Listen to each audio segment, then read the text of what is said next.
star-studded ang celebration ng 50th anniversary ng Alay Kapwa ng Caritas Philippines. Kabilang nga sa mga nakisaya at nagtanghal ay ang folk pop band Ben and Ben na new ambassadors ng Alay Kapwa. Napuno ng musika at nag-uumapaw na pananalig ang The Big Dome sa pagdiriwang ng Pag-asa, The Alay Kapwa 50th Anniversary Benefit Concert kagabi. Dito, nagsama-sama ang ilan sa mga malalaking bituin sa industriya. Kabilang na riyan ang veteran singer na si Kula Desma at Prince of Pop na si Eric Santos. Nagtanghal din ang UST Symphony Orchestra at Tiples de Santo Domingo. Sa gabing ito, binigyang pugay din ang yumaong Santo Papa sa bahagi ng programang tinawag na Salamat Lolo Kiko, kung saan inawit ni Darren Espanto ang Tell the World of His Love na matatanda ang perform din ng singer noong bumisita sa bansa, si Pope Francis, isang dekada na ang nakalipas.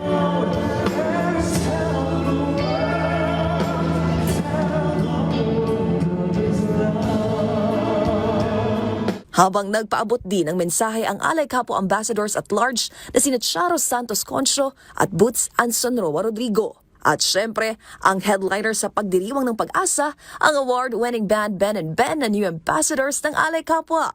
Dito, pinerform ng 9-piece band ang kanilang hit songs, gaya ng Araw-araw, Maybe Tonight, Paninindigan Kita, at Sa Kapwa Ko Ay Alay na siyang official theme song para sa 50th anniversary ng Alay Kapwa.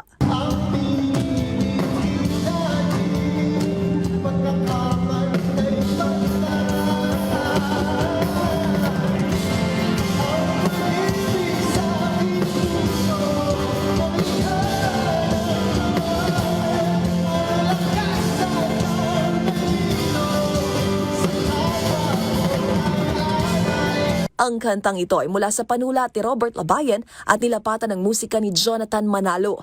Kaya naman ang aking makapanayam ang kilalang composer at record producer. Katulad nga ng ginawa naming song ni Sir Robert Labayen na kinanta ng Ben and Ben, itong song na Sa Kapwa Ko Ay Alay, ay nagpapaalala sa atin na hindi tayo nabubuhay mag-isa.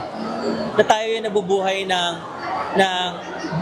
konektado sa pangangailangan, sa pag-ibig, at sa pagmamalasakit. Nakakatawa na perform ng Ben and Ben so well, na punong-puno ng puso, at ramdam na ramdam mo na yung mensahe ng kanta nakatawid sa lahat ng taong nakapakinig ng song kanina. Samantala, isa rin sa highlight ng gabi ay nang may na-engage na magkasintahan sa gitna mismo ng performance ng Ben and Ben. Sina Maricar at John Fritz mula Cavite at Novaliches, 5 taon na raw magkasintahan.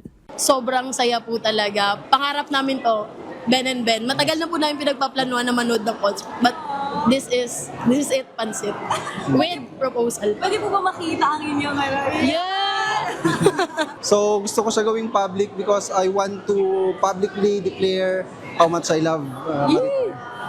Daming witness. At bilang pagtatapos ng pagdiriwang ng Pag-asa, 50th Anniversary Benefit Concert ng Alay Kapwa, isang panata ng pagkakaisa ang inihayag sa pangunguna ni na Bishop Jose Colin Bagaforo at Father Tito Kaluwag. Para sa MBC TV Network News, ito po ng Showbiz Angel, Angelica Cosman ng DZRH TV, una sa Pilipinas, una sa Pilipino.